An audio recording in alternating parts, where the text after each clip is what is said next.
Alors, qui ici a déjà entendu parler de la crypto-monnaie Bitcoin? Et qui est-ce qui possède des bitcoins? Eh bien, si seulement vous aviez investi 1 000 € en bitcoin il y a 6 ans, vous seriez aujourd'hui millionnaire. Mais ne vous inquiétez pas, il y a encore plein de crypto-monnaies qui pourraient vous rendre millionnaire. La preuve, il y a quelques mois à peine, un entrepreneur a levé plus de 30 millions de dollars en 30 secondes avec la vente d'une nouvelle crypto-monnaie. Et des dizaines de projets depuis ont levé plusieurs centaines de millions de dollars en l'espace de quelques jours, voire même de quelques heures pour certains. Ces projets, qui ne relèvent souvent que d'une idée préliminaire ou d'un prototype dans le meilleur des cas, se financent donc avec la vente de nouvelles crypto-monnaies, des monnaies virtuelles utilisées pour financer des projets qui sont tout aussi virtuels. Mais alors, qu'est-ce qui pousse les gens à investir tous ces millions dans ces projets? Eh bien, la spéculation, tout simplement. C'est-à-dire la volonté d'acheter quelque chose dans l'espoir de pouvoir le revendre plus cher par la suite.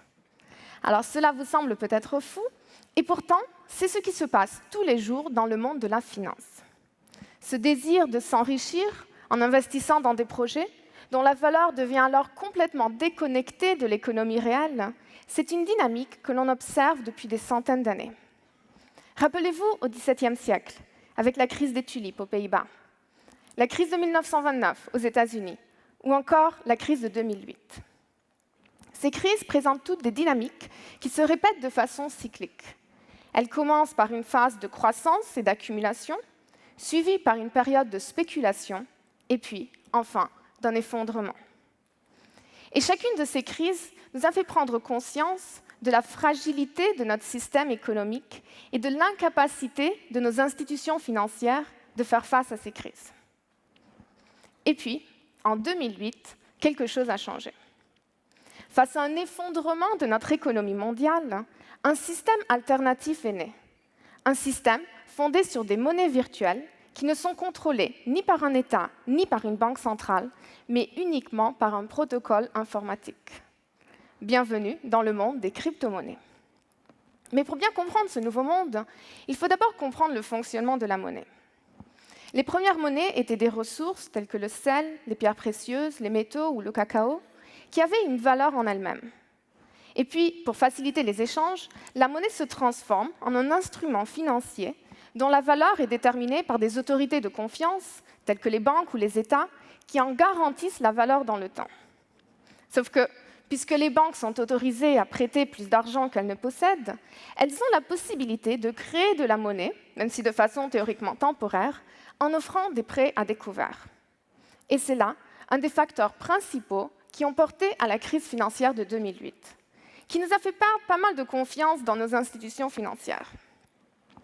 Et c'est précisément cette perte de confiance qui a motivé la création de Bitcoin, une monnaie virtuelle qui peut être échangée entre pairs sans passer par aucune banque ni autre institution financière.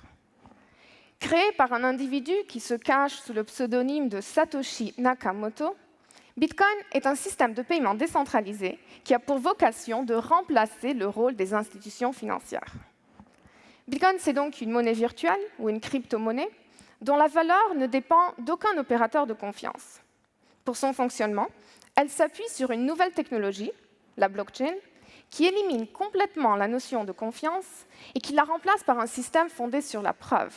C'est donc ce qu'on appelle un système trustless, puisque tant que vous faites confiance à la technologie sous-jacente, vous n'avez besoin de faire confiance à personne. Bitcoin se présente alors comme une technologie de rupture qui porterait à une véritable mutation de l'ordre économique et social de notre société. Une innovation qui nous permettrait peut-être de sortir de ces cycles récurrents d'accumulation et de crise et de nous diriger vers une société plus ouverte et désintermédiée.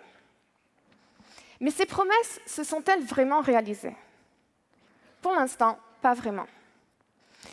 Et la raison, c'est que par sa nature même, Bitcoin a recréé les mêmes logiques de marché, attirant ainsi les mêmes acteurs et reproduisant les mêmes dynamiques d'accumulation et de spéculation que l'on retrouve dans le monde de la finance traditionnelle.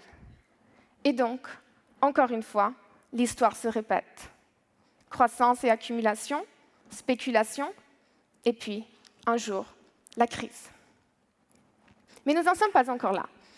Bitcoin est aujourd'hui en pleine phase d'expansion avec une valeur de plus de 7 000 €. C'est 3 fois plus de sa valeur il y a 6 mois. Pareil pour Ethereum, une autre crypto-monnaie dont la valeur est passée de 20 € à plus de 200 € en l'espace de quelques mois. Et de nouvelles applications apparaissent tous les jours sur la blockchain, chacune avec sa crypto-monnaie associée. Car si jusqu'à présent, seules les banques pouvaient créer de la monnaie, désormais, avec la blockchain, chacun peut créer sa propre crypto-monnaie. Les opportunités sont infinies. Et pourtant, jusqu'à présent, la plupart de ces crypto-monnaies ne sont utilisées qu'à des fins de spéculation. Les gens ne les achètent que parce qu'ils espèrent pouvoir les vendre plus tard sur le marché à un prix plus élevé. Cela ne vous rappelle rien? La crise de 2008, bien sûr.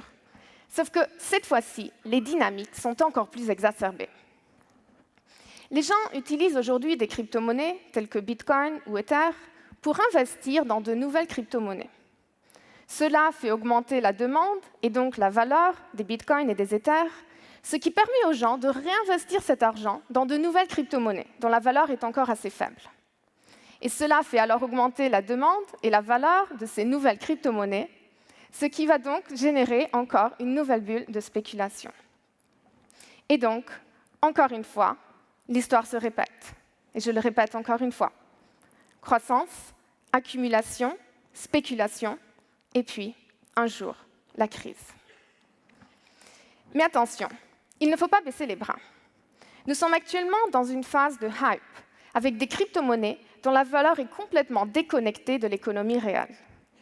Mais il ne faut pas pour cela oublier ni ignorer le vrai potentiel de cette technologie. La blockchain est une innovation radicale qui nous offre de nouvelles opportunités.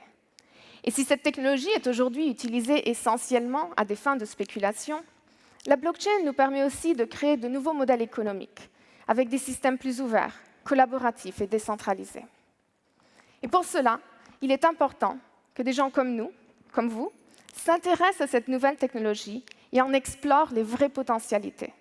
Et il faut s'y mettre dès maintenant pour ne pas louper le train. Mais surtout, nous devons accompagner cette innovation avec un nouvel état d'esprit, une révolution culturelle dans nos modes de vie et de pensée qui puisse transformer cette innovation en progrès. Et c'est ainsi que nous pourrons alors sortir de ces cycles récurrents d'accumulation et de crise et nous diriger alors vers une société nouvelle, une société axée sur des valeurs de partage et collaboration. Merci.